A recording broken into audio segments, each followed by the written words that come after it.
welcome to Talon Talk, everybody. Good to have you along. Final one of 2025 as we will break for the holidays. Not that things break on the campus of the University of North Florida or even around here, but we will break for the show for a couple of weeks and then be back in 2026. We're already talking about it, and fun year in 2025 and a lot of different things happening. The men's basketball team, 10 games into this thing, a couple of wins, and trying to find itself as we flip the calendar, and that's when it really starts. I can't say that too loud. You can't tell your team that, Coach Bobby Kennen, but hey, that's when it really starts. So we all know that's when you want to be playing good ball. So Brent Martineau, and that is the basketball coach at the University of North Florida. You know him well by now if you listen to Talon Talk, Bobby Kennen. And, it hasn't been easy in these first 10. We knew the road was going to be pretty tough. We were just talking a game here or there. You feel like one more that you could get, you'd feel a little bit better about maybe where you're at, but you've also battled some injuries. You're finding a new basketball team. This is a month of findings, I guess, for you as a staff. What are you finding out? Yeah, it certainly is. I think we just finished meeting a little while ago, and our depth is starting to show up. Like, we've had some guys really contribute off the bench. Nestor probably had his best game in an Osprey uniform at Dayton. Trey Katie's has been pretty consistent. He's been productive. BJ's been productive. Dante Oliver gave us some great minutes off the bench the other day. And I just think we've talked that throughout our process that our team is going to be our strength and our depth is going to be our strength. And now we're facing that challenge of finding consistency throughout. What do you like about the team other than the depth? I mean, what do you like about the makeup of your team now 10 games in? You probably don't have to tell us what you don't like. But what are you wrapping your arms around that also says, okay, we're going to develop, we're going to get like competition coming up in January more often, but this is going to help us, and I can see that this will make us better through January, February, and hopefully into March. Yeah, I really think we've improved on the defensive end of the floor over the last couple of weeks. I think it's been evident, and it was an area that just needed to be addressed with us. Probably, the Dayton game was obviously the best we've rebounded at the high major level, because they're high major. Let's face it. They really are. Yeah. They are. And I think that's we competed on the glass. We've competed on the glass much better against them as well. And I just think that as long as we continue to grow in those areas, as long as we continue to grow defensively, as long as we continue to grow rebounding, we're sharing the ball very well, and we've got a lot of guys that can score. And I think it's just finding that consistency on both ends of the floor. Yeah, sorry. We were talking. I'm trying to think now what game it was going. Oh, it was SIU Edwardsville, right? And that one, you had a chance, a really good chance. I thought you played a really good basketball game that night. And you had mentioned prior to that, like the defense. I was concerned. You guys had been preaching it, hadn't been doing it great. Well, that was one of the better defensive efforts I had seen from the Ospreys in quite a long time. And since then, you feel like some of that has stuck. Yeah, I do. We really had to address it kind of coming out of Pensacola, coming out of those games. I mean, we had, Wofford, Southern Miss, Prairie View A&M, obviously 3 games. We led at half. We led into the second half in all those games. We just felt like we didn't finish on the defensive end of the floor. And part of that in those games as well is we weren't taking care of the ball great. And when you're not, when you're turning it over, you're not giving yourself a chance to play on the defensive side of the ball. You're in transition, and it makes things difficult. But we really addressed it. We really worked at it. We really continue to grow and continue to get better. And that's what we're looking to do going into, as we finish out the semester and head into conference play. Well, you got Charleston Southern coming up on Thursday morning, 11 a.m. I get these games. I think they're kind of cool when the kids come out to the games and everything else. I also think as a coach it would be a scary game because, a lot of college kids are sleeping at 11 a.m. still. Not your team, but many people are. Do you wonder in a game like this even how you will come out? Because you just don't play at 11 in the morning. No, we've practiced at 9 o'clock yesterday, practiced 9 o'clock today, practiced 9 o'clock tomorrow. We're ramping up in preparation for that. They've already had an 11 o'clock game. They played an 11 o'clock game at Tennessee Martin. Mm-hmm. So they've experienced the elementary school game, on the road. Their place is one of the smallest facilities in Division I basketball. So, it's going to be a challenge for us. And, besides the fact they're pretty darn good. They just beat South Carolina State by 40. They beat East Carolina. Like they're off to a good year. They have one of the better scorers in the country. Your kid Blaine had 42, I believe it was, against the Citadel.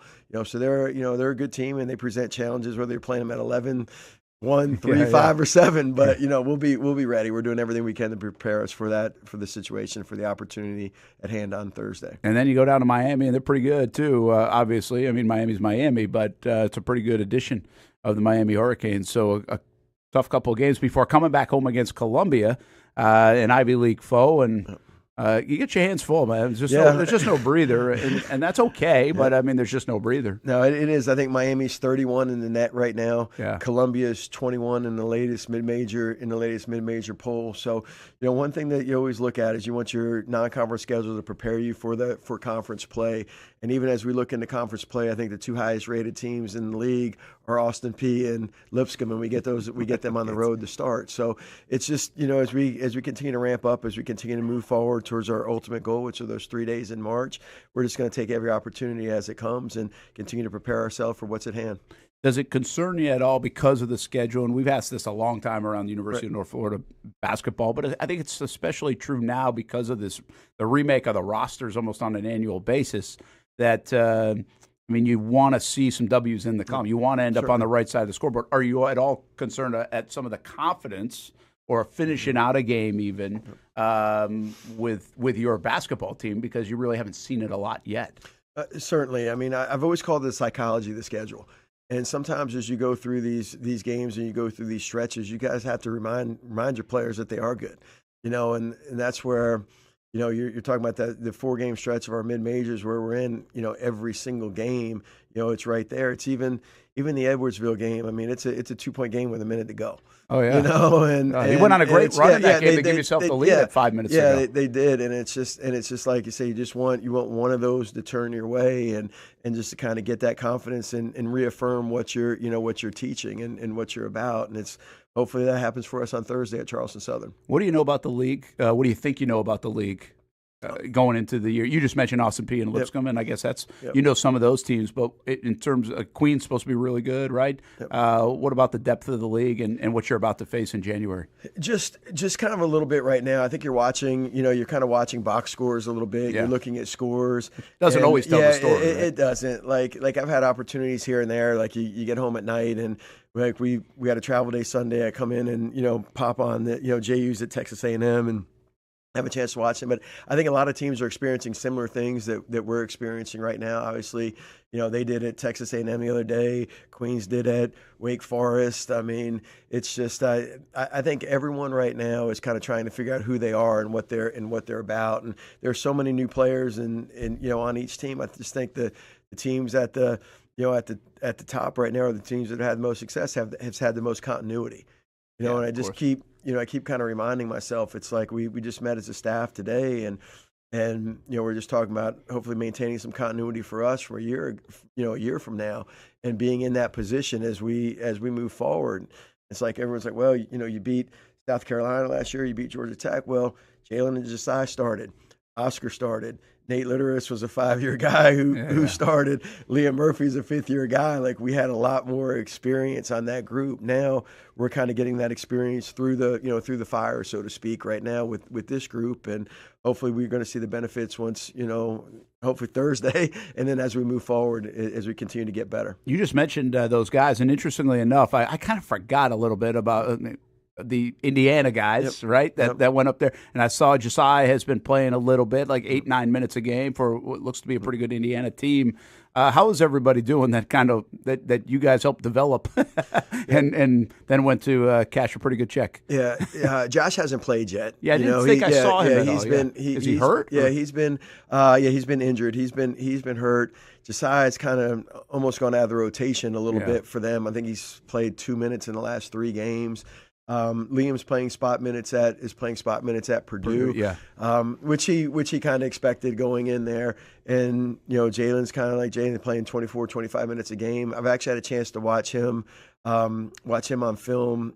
On film a little bit. They'd played Dayton right before us, so I had a chance to watch him, play. But obviously, kind of looking at those guys and kind of seeing where they are and hoping for the best for all of them. Yeah, and it is kind of fun to follow them and see. But we always have this conversation. We're curious, and we continue to build evidence, right? Yes. And we've had this. It wasn't just this year. The last year, or maybe it was 2 years ago now. Do you think this could settle down to where you develop guys, they know they're going to be a part of it in a 25 to 28-minute role here at this level, or, hey, that whatever it might be, it could be 75,000, could be 100,000, could be a check, but you just don't play as much. Do you think the check's going to override minutes, or will we have a little bit of a kickback in terms of that kind of mentality? It'll be interesting because it's the immediate reward of a check is hard to it's really hard to fight get it when it's significant, you know, and all those guys were significant, but it's like I met with the family on Saturday. You know, and I'm going to continue to do that with families of our players right now, rather than just kind of trying to get ahead of it and just trying to be out in front of what it is, just letting them know that we want their sons to continue to grow in our program, and just kind of look at where they are, look at where they can go, and then but. The hard thing for us, the most difficult thing for us is that you're playing freshmen, like you're playing Trey, you're playing BJ, and you're playing those guys, and they're contributing and they deserve to play and they're doing great. But it's like all the lessons that were with them, like those two guys in particular, like they were fantastic against SIU Edwardsville. They were great defensively. We have 4 breakdowns in the last minute or two of the game, and they're responsible for 3 of them. So now they're going to grow and they're going to get better. Well. I want to have that growth when I'm coaching them. That's what I want. Yeah, I want to see that next year. I want to benefit next year. Yeah, I want to benefit next year. I don't want somebody else to benefit next year. At least I want to benefit for 1 year. We want to benefit as a program for another year with those guys as we, because they're freshmen. You're going to live with those mistakes, but then you want to benefit from those mistakes, and that's what we're kind of trying to get to, is hopefully establish some continuity in our roster, at least for a couple years. And I know our administration's made a commitment to help us do that, and I'm just hoping that it's significant enough for them to look beyond immediate and look for the future. Yeah, no doubt it's a balance, but I see you working. Trey Cady, he's fun to watch now. That's a skilled guy. Did you expect this much right away out of him? And what's the story on him? How did you get him? I think Coach Perkins identified him. He does a really good job of kind of the crazy thing is about Trey is he had a coach at his prep school who coached Noah Horkler he was a GA at Providence. Oh, okay. And he's like, hey, I think he's a lot like him. I think he's a lot like Noah. And he really is. He's very similar skill set, very athletic. Noah was a little bit bigger, and he's like, I know he had a ton of success with you guys. I think this guy can be the next one. And he's lefty. Yeah, and he's lefty, and he's super, super talented. But he's just as he matures, and that's Trey's challenge. Trey's challenge is just it's maturing. Just kind of on the court and accepting. Just every play is important, every rep's important, and growing it, and that's part of young guys sometimes too. It's like, oh, it'll be the next one, or I can make this mistake. But as he continues to grow and progress, like he has a super high ceiling. It's interesting you say that, because you're like, well, what do you mean? It's every possession's important. Everybody's been saying that since you were like in middle school or whatever, but not really. Like you don't. Yep.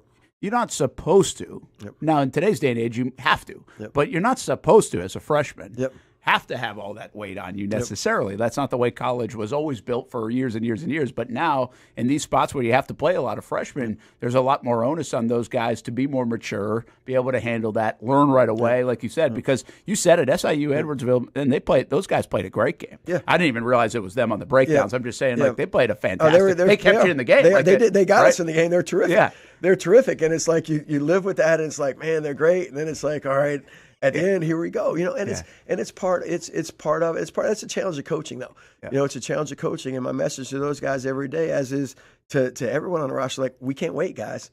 Like we don't have time to wait. Don't have time to wait. You need to be great right now. You need to contribute right now. Yeah. You need to be consistent right now. And that's a lot, that's a lot on them, but that's that's what everybody wants. That's what they say they want. Now what you say you want, what you actually want, can you handle it? Can you handle it? Yeah. Can you handle it? And can you handle it? And it's funny, it's like BJ's been absolutely terrific. He's not a morning guy. And it's funny, like one of our coaches said to me today, he said, well, you can tell it's the morning, because BJ's kind of whatever. I said, well, guess what? We're playing 11 o'clock on Thursday, and, you better be ready. Wake him up at 4. Yeah. So that 11's a little bit later than 9, so here we go. Ask him if he needs my coffee regimen. Yeah, we'll figure it out. We'll definitely figure it out. All right, two things. Yes. Then we'll let you run. But, You mentioned the bench a couple of times, and we're seeing the bench it really well. You're using it. We always wonder about, okay, are you going to get down to a rotation, maybe more like 8 guys? But who cares about that right now? Do you really think the bench will contribute to this degree, be an advantage from the ASUN season, and you can utilize that to your advantage? I do. I think so. And it's funny because we literally just met on this, and we were just kind of talking about that. Hey, do we get down to 8? Do we get down to 9? And it's like, well, this guy brings us one day. This guy brings us the other day. This guy came here. Like Dante was great the other day. Came in, gave us a couple offensive rebounds against State, and gave us some energy plays. Like I said, Nestor was as good as he's been. And I just think that the biggest thing that does for us is it doesn't allow us to become complacent. It doesn't allow the stars to be complacent when they're, getting pushed every day, and they know, hey, this guy can come in and he can come in and help. And the other thing that it does for us sometimes is we've probably played some guys that have been tired at times, and that's where we're like, hey, are they just in for maybe playing more for shorter periods and do things like that. It's funny. I've had this theory for a long time. I've never done it. I don't know if I've had the guts to do it or anything like that, but it's almost like everyone's like, you have your starters, and sometimes they're the best 5 that play together. But I've always thought, and what if you just brought in 5 guys, played them 2 minutes at a time? Boom, you're 5 in, you're 5 out. Yeah. These 4 guys play. When you're coming in, when you're coming out. Empty the tank, and maybe you keep your best 5 together. But I think we're still evolving to see who our best 5 is. I'm not sure that our starters are our best 5 together, but I think it varies based on matchups. It varies based on how some guys are doing some days. But we'll just continue to mix and match and try to put the best 5 on the floor for us to win. Yeah, it's a tough balance too, because if you do it that way, which you could. Yeah. Keep people fresh, but also if a guy's got I think it was Katie in the SIU game, he hit they had 8 straight points. Yeah, exactly. But then shortly after you did take, because he was probably getting a little winded and stuff. I was like, wait a minute, he just had 8 straight points. I need him in, and you don't want to take that hot hand away. So that's part of coaching. You got to feel that out. Coaching's feel. Coaching's feel, and that's the thing. It's like everyone's on analytics and this and that. I mean, coaching still feel. Yeah. Dallas Moore goes in the ASUN Hall of Fame, first one in UNF history. How big of a deal is that for you guys? And give us an update on Dallas, by the way. How's he doing? Oh, it's everything. I mean, it's amazing. As soon as the word came out, I texted Dallas. He's obviously in China, and he's doing fantastic, and texted his dad. And Dad immediately is like, Coach, we're at a game in January. We're coming in January. When is the Hall of Fame? All he want to let me know is, hey, we're coming in January. We're coming to a game in January. And then I think the next text was like, hey, by the way, when is it? And Dallas and his family are just, I mean, they've been everything to our program, and they still are. They still are. It's funny. It's I may have shared this with you. I'm at the state high school tournament in Lakeland last year, which I'm extremely fortunate again that we're hosting it. And I think it was the day that Jalen decided to leave and go in the transfer portal. I'm actually watching the game with Dexter, with Dallas's dad. And he's like, why would anybody ever leave you guys? What are they doing? Where are they going? I'm like, well, thank goodness Dallas did. Yeah. But I think it's big for our program. It's big for our university, and just to have him as the first one in the in the ASUN Hall of Fame, and that's an awful high bar. I'll put it to you that way. That's an awful high bar. Yeah, I think you again, I think that's what you're proud about. I think that's what everybody at the University of North Florida and people who root for the Ospreys are proud about. Guys like Dallas, because it represents what the program's been all about. Yes. In many respects, and at the end of the day, we always say it. Obviously, wins and losses are huge and all those things, but at the end of the day, it is about that kind of thing, right? The relationship, and Dallas always an Osprey. You still see Bo Beach every time I push something out on the Ospreys, man. He's the first one liking it and retweeting it or whatever else. So he's fantastic. They're all fantastic. It means a lot to them too, Yeah, I mean, Bebe's in the office after the game, like he's the unofficial consultant. They have all these things, but he certainly and it's funny because it's like when they have such a deep level of care for the program and such a deep level of just passion about UNF and about our program and about our current guys. I mean, it's the best thing. It's the best thing about being here. It truly is. Yeah. The one other thought on that, by the way, there's no way in heck you guys could have kept Dallas if it was today's day and age. Well, I just don't think there's. I mean, he was almost gone because whether it was legal or illegal things people were doing at that time, I don't know. But there's no way you could keep him in today's world. His dad says otherwise, but I'm kind of with you. But I'll put it this way: he had a chance to go for a Hall of Fame coach who was pretty aggressively after him. Yeah, I remember when he was on our roster, and I just think that those are very few and far between that see the big picture, and I think that I don't want to get lost in this. Is like you can get anywhere you want to get from here. Dallas has proven it. Bo has proven it. Chaz has proven it. Like you can get anywhere you can get anywhere you want to go from here if you're willing to put in the work and do the things you need to do to get there. Yeah. And there's nothing here that's going to limit those guys from those opportunities. I mean, Dallas has done very, very well for a long time now overseas for his family. Bo's done very well, and Chaz is, he's going to be kind of up and down. But I mean, he had 42 in a G League game the other day. As he went down to play, like you can get there from here. And I just want to continue to message that to our guys and just be here when you're here. Do the best you can. We're going to help you get where you want to go. Absolutely. Hey, happy holidays to you. I know you hit the road here the next couple of days. You give the guys a couple of days off before the Columbia game. How's that work for you? Yes, one of the nice things is we play in Miami on Sunday afternoon. We have a 4:00 game, and one of the nice things that the NCAA does is we're actually able to fly those guys home. Oh. Anybody that's going home right from Miami, so their break will start after the game. On Sunday, and we'll bring them back on the 26th because we play on the 28th. Yep. So we'll practice late afternoon on the 26th, 27th in preparation for number 21 Columbia in the mid-major poll, and kind of go from there. I mean, it's a difficult time to be a college athlete. You're on campus. Campus is quiet. You're around the apartments. Other students aren't there. It was great. Guys are over watching the women's game. They're playing right now, playing at 1:00. But so it's really just kind of a short break and catch your breath. Now, my challenge as a coach is to make sure that their break starts about 7:00 on Sunday night. That it doesn't start before the game. Good point. Which is a challenge. Is it? It definitely is. I mean, I've always said there are 3 games on your schedule that are extremely challenging. The game coming out of exams, the game going home for Christmas, and then there's going to be one game in February, and I can't tell you what it is, where neither team is going to want to be there. And the game's going to be ugly, and one team's going to find a way to fight through and finish, and the other one is going to be miserable. And no matter how long you coach, no matter how long you do, like those three times are always just the 3 challenging games. And the February one sneaks up on you, and it's just going to be some ugly game, and somebody's going to find a way to win. And those are the ones that you need to get. But that's a challenge to make sure that we don't go home for Christmas before we handle our business. And that's part of coaching. Well, that's good stuff. I'd never heard that. Just learned that. That's that February one. Oh, yeah. We'll keep our eye on it. And you'll see, I mean, when you think about it, like you're going to go back and look, and you're going to look at the box score, and you're going to be like, that was the game.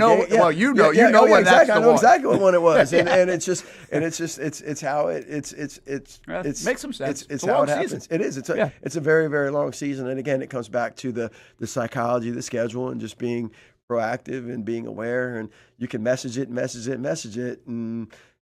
again, that's where that experience comes in. It's like you're messaging. Well, you know what? May not get it this year. Well, then got to get you another year to make sure that you understand that. Well, good luck up in Charleston. 11 a.m. game, plenty of coffee, and bring it, man. Get those kids screaming. They'll cheer for you, by the way. They won't know. As long as the basket's going in. We need to score early. That's it. Like make some shot. I might have to call I listen to other coaches stuff. He maybe listen. I might have to call like some kind of back screen lob or something to get them going on us to start the game. But, here's the deal. You know what? You want to win the kids over? Just do something 6-7 right off the rip with all your kids, and you'll be right there, man. You got them for the rest of the game. Goodness gracious. Well, happy holidays, and we appreciate you as always. Bobby Kennen, Talon Talk right here. Check their schedule out, UNFOspreys.com. Home against Columbia on December 28th. That's a week from Sunday. We'll be right back with Nick Morrow, the head coach. Head coach, athletic director. We'll make him the head coach. Meanwhile, Wait a minute. Don't take my job. Yeah, not the head coach. Nick Morrow joins us. It's been a big 2025 for UNF. And taking a look, the Ospreys in the lead over Coastal Georgia right now at UNF Arena. Hi, I'm Joel Donovan. My brother Kyle and I, we are co-owners and operators here at Donovan Heat and Air and Electric. And my dad started the business in 1987 to provide the greater Jacksonville area with a great customer service experience. 3 decades later, we're still doing the same thing. I love the Jacksonville area. I love the community. I love raising my family here. That's my name on the side of the building. And it's really important for our family to run this company the way it should be ran. It's something to be proud of. If you don't see a pit, it ain't legit. When you hear that, you think Bono's Pit Barbecue, a staple in Northeast Florida now for 75 years. A place that feels like home with friendly service, a meeting place for friends, family, or business occasions. On the menu, the corn nuggets are a favorite in our house, but there's something for everyone. Sandwiches, platters, salads, sides, desserts, and family feasts. You see Bono's all over the place in Northeast Florida. You know, there are almost 20 locations in the Jacksonville area now, so stop on by, sit down, and dine in with Bono's. You can also take it to go. There are drive-thrus in many of the locations, and they have delivery options too. Just download the Bono's app to make things easy. I signed up for the loyalty program, and you can too, to get special offers. If Jacksonville is home, few things feel more Jacksonville than Bono's Pit Barbecue. Celebrate 75 years and many more to come. Bono's Pit Barbecue. If you don't see a pit, it ain't legit. We're CSI companies. We partner with organizations nationwide to help employers like you find your dream team. You're looking to hire the best of the best, and we've got you covered, start to finish. Whether you're hiring for projects or everyday operations, we provide the talent, strategic solutions, and innovative technologies that keep your business ahead of the competition. This is your workforce, reimagined. This is CSI Companies. Baker's Sports. It's a hometown business filled with hometown people trying to make you feel right at home. Chris Conley, Jacksonville University. Walker Wright, class of 2018, West Nassau High School. Michael Young, Fletcher High School. Baker's Sports started in a grassroots way and now outfits much of the Southeast. Samuel Coffrin, Paxton School for Advanced Studies. High school sports, travel sports, youth sports of all kinds. They are a one-stop shop carrying Nike, Adidas, Under Armour brands, and more. Vincent Caldes, Oak Leaf High School. Tony Mazzio, Sandwood High School, class of 2002. Whether it's sports teams on the field or it's your team in the workplace, like our Action Sports Jacks team, and community events like the Dream 18 Golf Tournament, and many others. Cole Tilley, Hilliard High School. Reagan Webb, Eagles View Academy. Look good, feel good, play good with Baker Sports. Custom sports apparel since 1997. Shop with the hometown team at bakersport.com.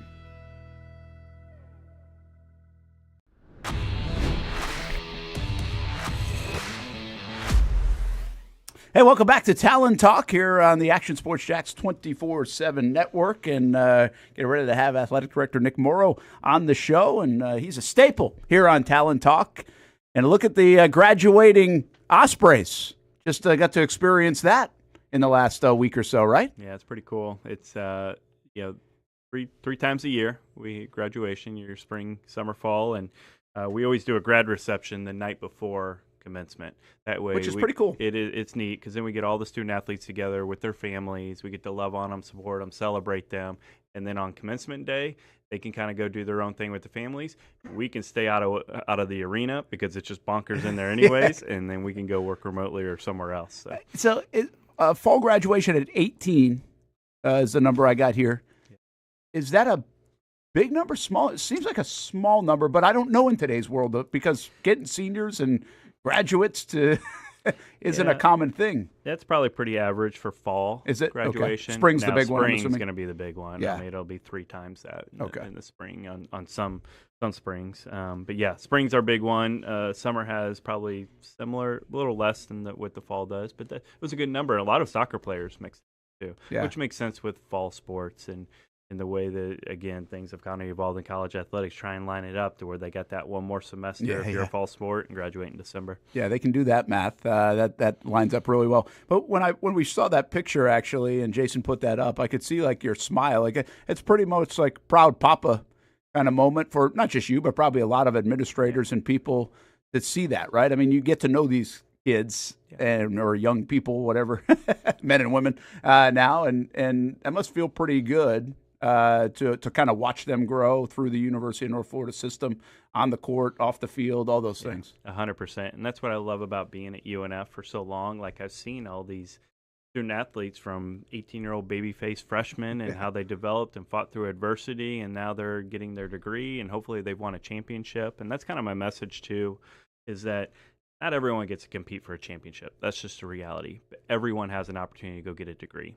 And you know, all those folks were able to do that, and we graduated at a really high rate.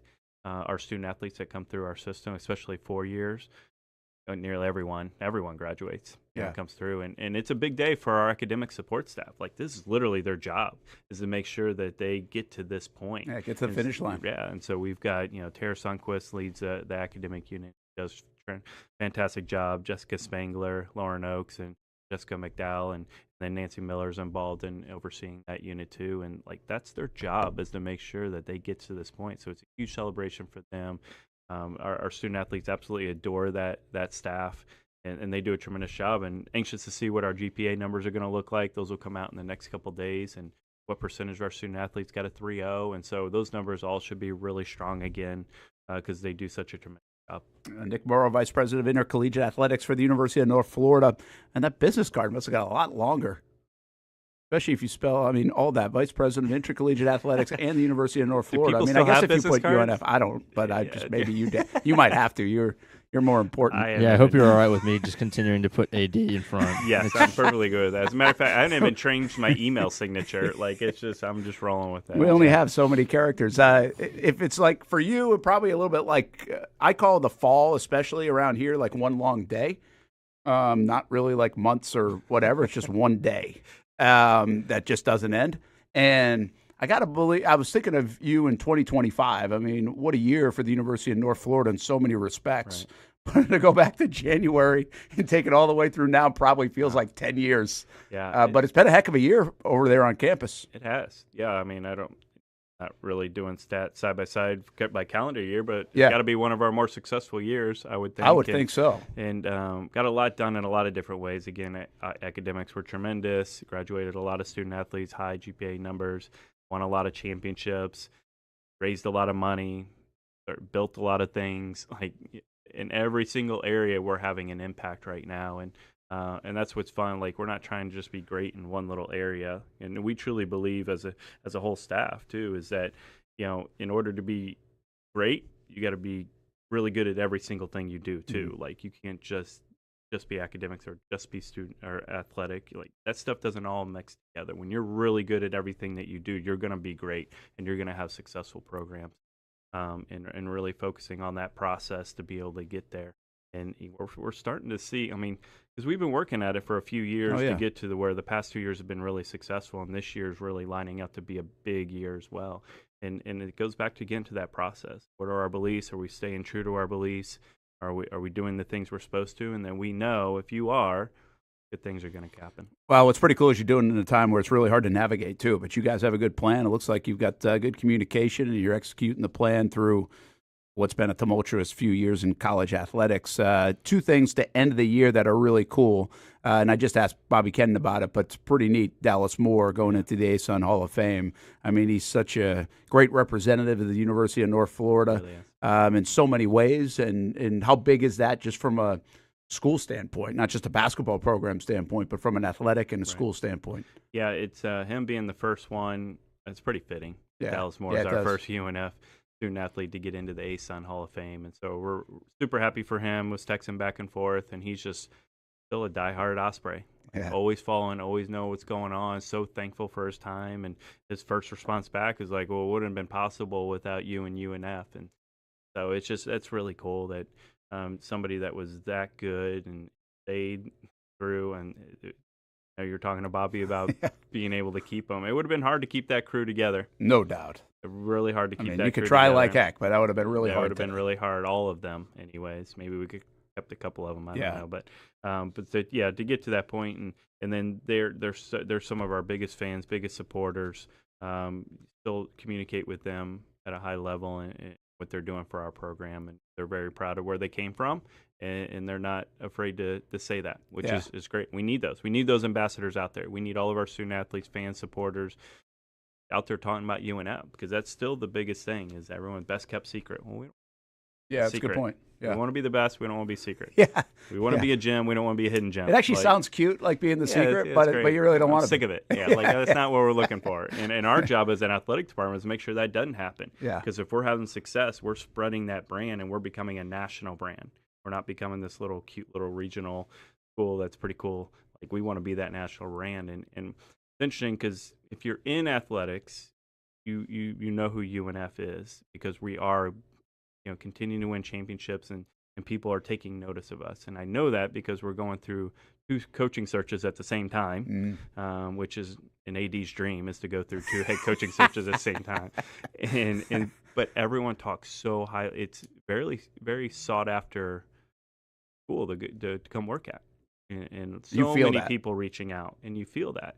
When I first took over and we had a couple coaching searches, our candidate pool was kind of slim. Now every position that opens up is just so many people coming through, and some are a little naive about the resources we have or what's going on and stuff. Fair enough. Yeah. But for the most part, people are like, that is a great destination, because we have things you can't buy. Being in Jacksonville, 7 miles from the beach, thriving community, highest enrollment ever right now, with more to come, professional opportunities in Jacksonville, right across from the St. John's Town Center. Our situation where we're situated just in Jacksonville alone, as good as you can get. Absolutely. So all those things you can't buy. Well, we're continuing to get more investment now in resources, so that's only going to take this thing to a whole level, because now we're getting more scholarship support. Enrollment's going up, which means my student fee revenue goes up. We're doing well in fundraising, so now we can do the brick and mortar stuff as well. And so all this stuff is starting to snowball, and it gets really exciting. Being at UNF for 15 years, or any one place in college athletics for 15 years, like, usually get kind of tired, I got to move on, or what. I'm just as energized as ever before. Every day I'm more motivated, because we are now getting resources in, and we all know how great UNF can be. Yeah. And so if we can really combine all these things we're getting and combine that with some success, like, this thing's going to blow up. You can feel the momentum, no doubt about it, and then you can go on campus and you can see everything moving, or what's already been built. It's just a quick thought on that, the 2 coaching changes with volleyball, indoor and beach volleyball. How fast do you have to move on the beach volleyball front, considering that season's right around the corner? Yeah, it's those are 2 totally different situations for sure, because indoor volleyball is a fall sport, and at first I was like, we got to move fast. Like, I got to get a hire before campus shuts down, like, next week. And and I was like, we got to go. We got to get in the portal. We got to do all these things. And we all took a step back and be like, but do we? Because right now, not a single student athlete from our indoor volleyball team's in the portal. There's no coach. And so I think that speaks volumes about the experience that we put together, the quality of life as a UNF student athlete. They really like those new locker rooms. They like the new locker room. They don't want to leave those. They just got it, so they wanted to stay put. And so that really speaks volumes. And so we're not necessarily in a rush to get it done this week before.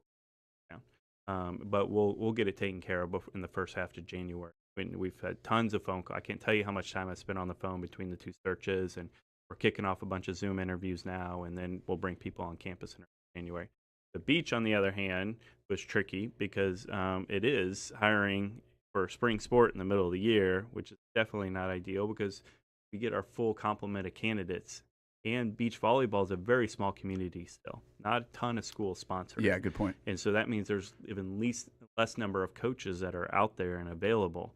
And so kind of navigating about who would be available has been tough. And we do want to make that hire quickly, but we want to do it right. Not just right for this group that we have right now that's depending on us bringing in a good coach so they can go after and try and get 3 championships in a row. And it's a good program. Yeah, very good. And we don't want to disrupt that. We want to make sure we bring somebody in that helps them achieve their goals for this year, because those goals don't change, whoever's in charge. But at the same time, we want to make a decision that sets us up best long term. And so that's what we're navigating right now. And but we've got some good candidates that we've talked to. I'm happy about how that's shaping up too. And just part of the process, not the most enjoyable process that we go through as administration, but I think it's the most important we do, because we're putting people in a leadership position in front of these young student athletes, and they influence their experience more than any other position. they set the culture for that team way more. They're interacting with them day to day way more than I do as AD or Ervin as deputy or any of our administration. And so really important that we get the right person in.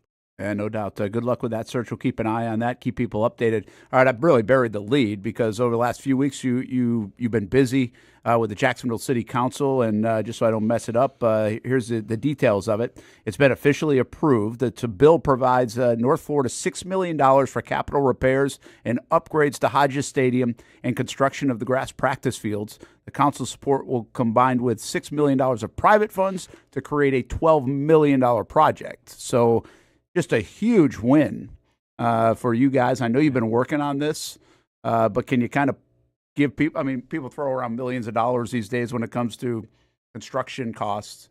What's the impact that this one will have? That's a big sum of money. It's big, and this might be the biggest project athletics has done at UNF ever. Like, because university built the arena, and obviously that project when it was first built, even in the early 90s, was more than the $12 million. But outside of that, I can't think of an athletics project as any more than that. So this is big. And so we're going to take that first $3 million and we're going to go build 2.5 grass practice fields that will be the nicest fields in Jacksonville. And those will be the training grounds for UNF. We're talking about potentially partnering with Sporting Jack's men's team to practice on there as well. We'll rent it out at a very high level, not just to anybody and everybody. Talk to the Jags about potentially a flag football, like girls flag football is one of the biggest NFL initiatives. Can we work with them on moving those big regional tournaments to UNF's campus? Because if you drop those fields plus the I-9 fields exist, plus Hodges, plus all of a sudden now you could have an amazing good call flag football tournament. So there's going to be some opportunities that come from this, from a revenue generation, from exposure, but it's also going to provide really high quality practice fields so that we get off Hodges Stadium as well. And then we're reducing the load that's on Hodges. Yeah, keep that pristine. Which pristine. Looks fantastic right now. It does. And as much wear and tear as it took in the fall, and Corey did an amazing job. We did sod the goal mouse just to, because we needed it. I mean, we're actually probably pretty fortunate. That's all we had to resod. Yeah. We got the Gator Bowl coming in. Missouri's coming in next week to start. Then they'll practice on there for the Gator Bowl. So that's the $3 million for the fields. And then another $9 million will go towards Hodges Stadium upgrades. Just hit the end of its lifespan on so many different ways, from all the HVAC, electrical, plumbing, all that stuff needs an overhaul, and nothing really sexy. You just got to kind of do it to keep the thing running. Rails are rusting, structural stuff, so we need to address all that. But also we will go in and we'll deal with the restrooms. Those need a major upgrade. That'll happen. Press box, locker rooms, and then just try and put some more aesthetics that'll just make it a more attractive building. It'll allow us to keep bringing in all these events that we have. And that's why the city's behind it, too. 100%. Right? The ROI is a no-brainer for the city. That one NCAA track meet is 12,000 room nights and $10 million. So you get your money back on one NCAA track meet. Not to mention, we've generated 200,000 room nights, $160 million in the past 13 years of just track, before we even get into the other events that we've brought through our facilities. And so the ROI is a no-brainer on that front, and that's why the city was behind it. We needed help to keep going at this rate. And even the last investment we got from TDC 4 or 5 years ago, our number of events, number of room nights, and economic impact per year went up as a result of this investment. And we're anticipating the same thing. The next NCAA bid cycle is coming up in February, and that's for fall 28 championships through spring 2031 championships.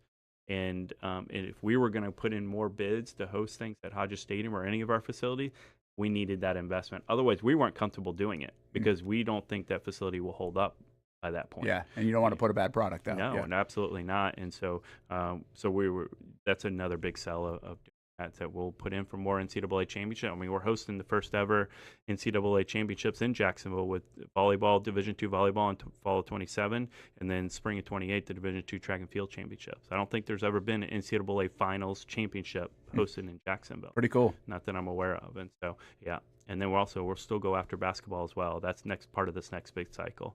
And I know the city of Jacksonville and the community really wants that one. Trying to line we'll work up, with Visit Jack, Jacksonville Sports Foundation, We'll all work together on trying to get that back in Jacksonville. I think about it now. The list keeps growing and growing. I mean, from the high school basketball state tournament coming, and we'll talk to Ervin here in just a moment, but I think that new baseball field will also bring in some other events because of the turf, and there's a lot of great things going on, and Nick has been a big deal in spearheading a bunch of it. Just real quick, let's end with this. What's the timeline on Hodges?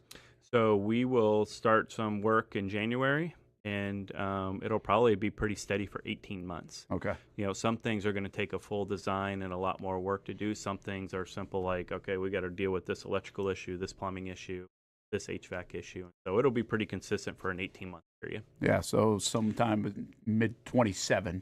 Yeah, we should be 100%. We should be looking really wrapped good. up with all of it. And then the fields, we're looking at being live and usable sometime this summer. Cool. Very good. Awesome, man. Great stuff. Happy holidays. Keep up the good work. I know that's a nice win. Hopefully you get a couple of days off after dealing with city council for a few weeks. You said it, not me. I'm a sports guy. I can say it. We'll be right back. Talent Talk. Check out UNFOspreys.com. I mean, listen, Nick's telling you all the different things going on. You can see the schedules and how you can get tickets and follow these teams and all the latest on facilities. And speaking of facilities, Ervin Lewis stops by next. One of the superstars on campus and nobody talks about. He joins us here on the Action Sports Shacks 24/7 network.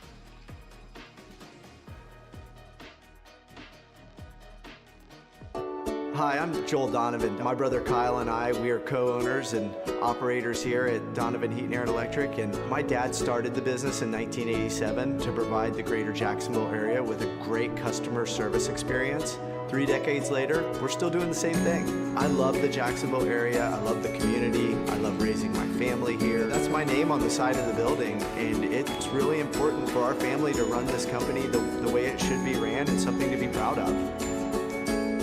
If you don't see a pit, it ain't legit. When you hear that, you think Bono's Pit Barbecue, a staple in Northeast Florida now for 75 years. A place that feels like home with friendly service, a meeting place for friends, family, or business occasions. On the menu, the corn nuggets are a favorite in our house, but there's something for everyone. Sandwiches, platters, salads, sides, desserts, and family feasts. You see Bono's all over the place in Northeast Florida. You know, there are almost 20 locations in the Jacksonville area now, so stop on by, sit down, and dine in with Bono's.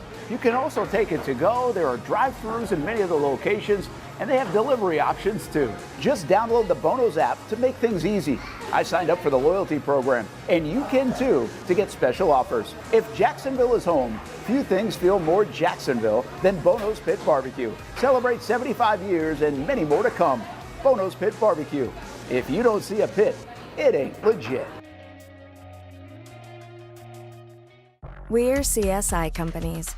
We partner with organizations nationwide to help employers like you find your dream team. You're looking to hire the best of the best, and we've got you covered, start to finish. Whether you're hiring for projects or everyday operations, we provide the talent, strategic solutions, and innovative technologies that keep your business ahead of the competition. This is your workforce reimagined. This is CSI Companies. Baker Sports. It's a hometown business filled with hometown people trying to make you feel right at home. Chris Conley, Jacksonville University. Walker Wright, class of 2018, West Nassau High School. Michael Young, Fletcher High School. Baker Sports started in a grassroots way and now outfits much of the Southeast. Samuel Coffrin, Paxton School for Advanced Studies. High school sports, travel sports, youth sports of all kinds. They are a one-stop shop carrying Nike, Adidas, Under Armour brands, and more. Vincent Caldes, Oakleaf High School. Tony Mazzio, Sandwood High School, class of 2002. Whether it's sports teams on the field or it's your team in the workplace, like our Action Sports Shacks team, and community events like the Dream 18 Golf Tournament, and many others. Colt Tilly, Hilliard High School. Reagan Webb, Eagles View Academy. Look good, feel good, play good with Baker Sports. Custom sports apparel since 1997. Shop with the hometown team at bakersport.com.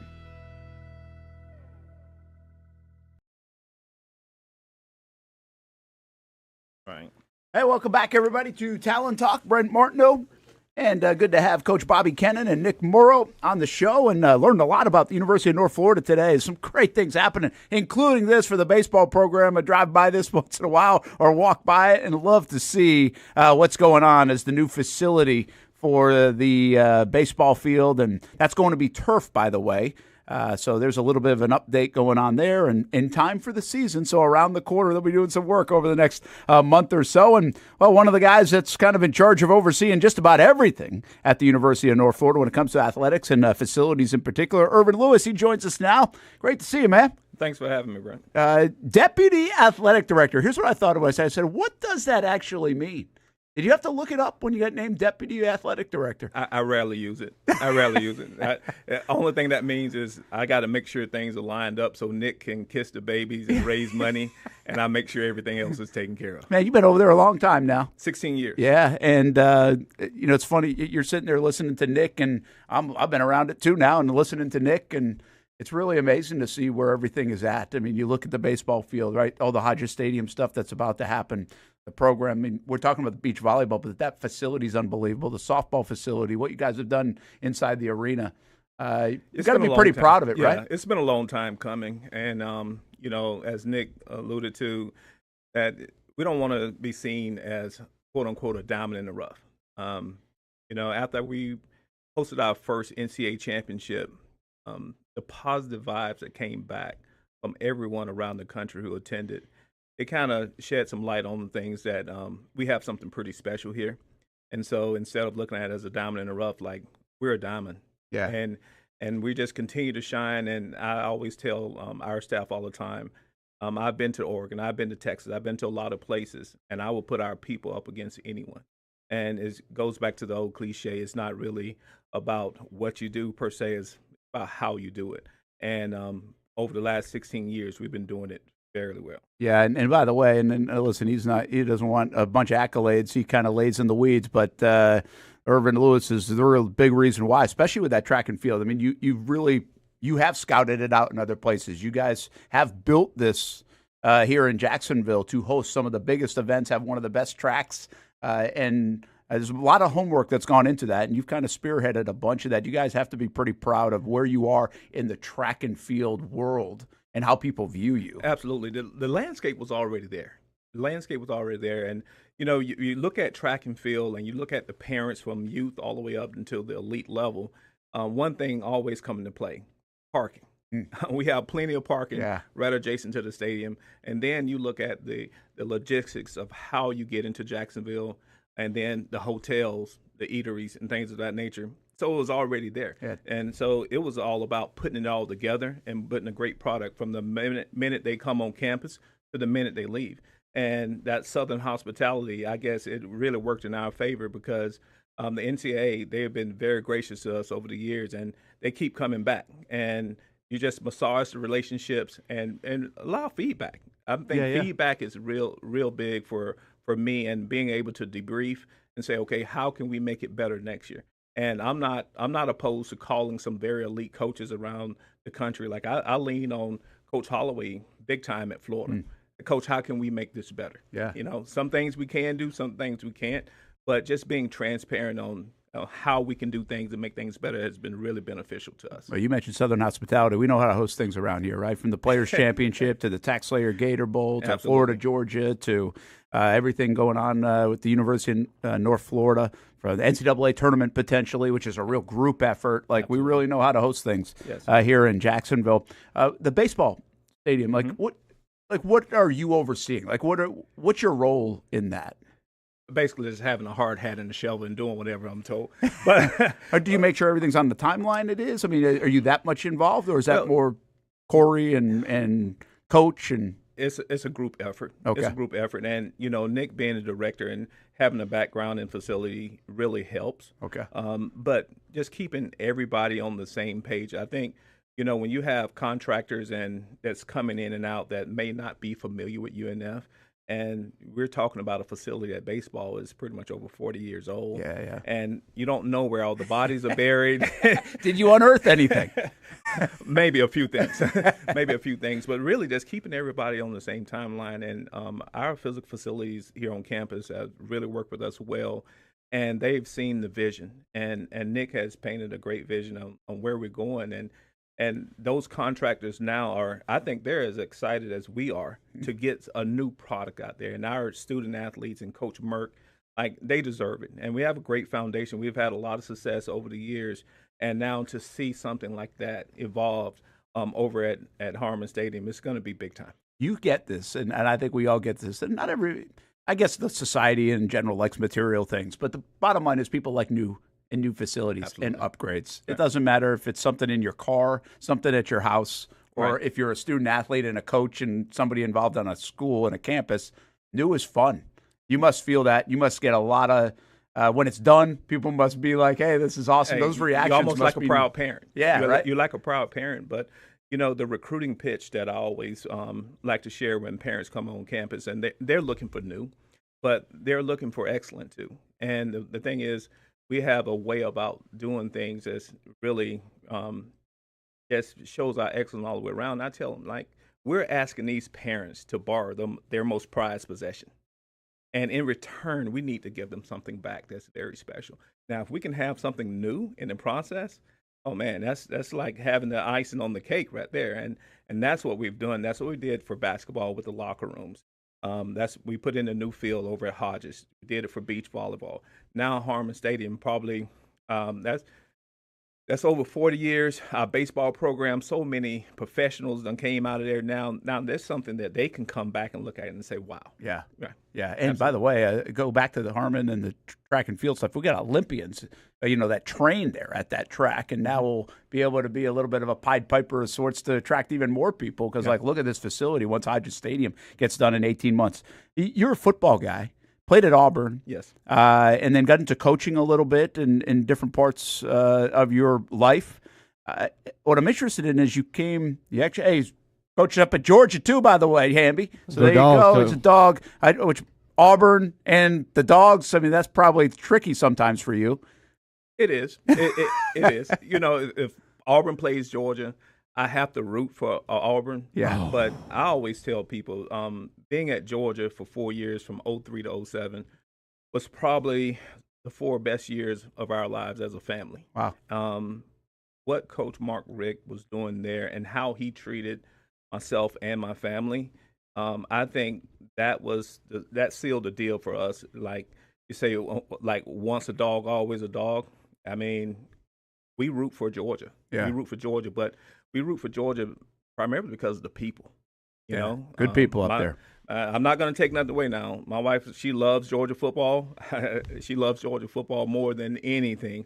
But it's the people for me. Yeah, that's cool. And Mark Richt's all-world guy. But what I guess what I was getting at is when you leave there and you get out of football, because when you come to the University of North Florida, they don't have football. Right. Was that a tough thing when you first came here to kind of, because you had football in your life all the time? No, I wanted to grow as a person and as an administrator. I just love to give back to people. And when I was working in football, I started off in academics. I was like the terror there at Georgia, and I worked with football and players, and it's keeping them on the right track. And really, that evolved to me going to UAB. At the time, UAB was having some academic woes and things of that nature. So even though I served as director of football ops, I really had a hand in building their academic program for football. And we did it with the provost then, by a guy by the name of Dr. Eli Capilouto, who is now the president of the University of Kentucky. Wow. And so, just giving back and being in that realm, I was very interested in just being an administrator. And Coach Moon came here in 2009, and he came in 2009, I think in February. He hired Coach Driscoll. Then the calls started coming over to me like in May. And I'm Floridian. I'm from right outside of Tallahassee in Monticello, Florida. And I've never set foot on campus. But I was blown away from the minute I stepped on campus, because this is the first time, Brett, that I actually had the chance to see student athletes be students. I was at Georgia. I was at Tennessee. I was at UAB, all big football schools, played at Auburn. So the level of attention and what they gave the student athletes was different. Coming here at UNF, it's like, no, we're going to teach you what's important. And I just had an affinity for that and a passion for that. And this is where I love to be. Yeah, awesome stuff. Hamby, we're going to go over probably about a minute, so don't. But I got one more question for Ervin Lewis, who's hanging out with us, Deputy Athletic Director of Facilities and Operations at UNF. How important in all of this, where you guys are at today, is the continuity? Because you, Nick, in particular, have now been there for a long time. It's very important. It's consistency for me. You just consistently putting in the work every single day, and Nick is totally different from me. And you said something earlier when you were speaking to Nick that I prefer to be back in. Yeah. I don't like to be out front and things of that nature. But when the lights turn on, I'm able to provide a product that I know that Nick is going to be proud of. And he let me do my thing, but yet he painted a picture like this is the way we need to go. And my thing is, how consistent can we be as a department, as a staff, in ensuring that those goals and those dreams are met? And we're just continuing to raise the bar. Yeah. Like I don't like being second fiddle to anyone. Let's continue to push and be excellent in everything we do. Well, we call it Talon Talk. It's about the University of North Florida Ospreys, so maybe there is a bias, but go over and step on campus. You'll see it. You can feel it, the momentum, all the stuff that you're talking about. There's a lot of great things happening over there on campus, and Ervin Lewis is a big part of it. Enjoy the holidays. Thank you, Brett. Thank you. Great to see you're part of the story, and we'll get you on again, hopefully in the next semester, as this will be it for Talon Talk here in 2025, but we'll continue on January the 6th, which is a Tuesday, the first one of 2026. We'll have more Talon Talk, and we'll catch you up on everything UNF Ospreys. In the meantime, you can do the same, unfospreys.com. Have a good holiday season, everybody.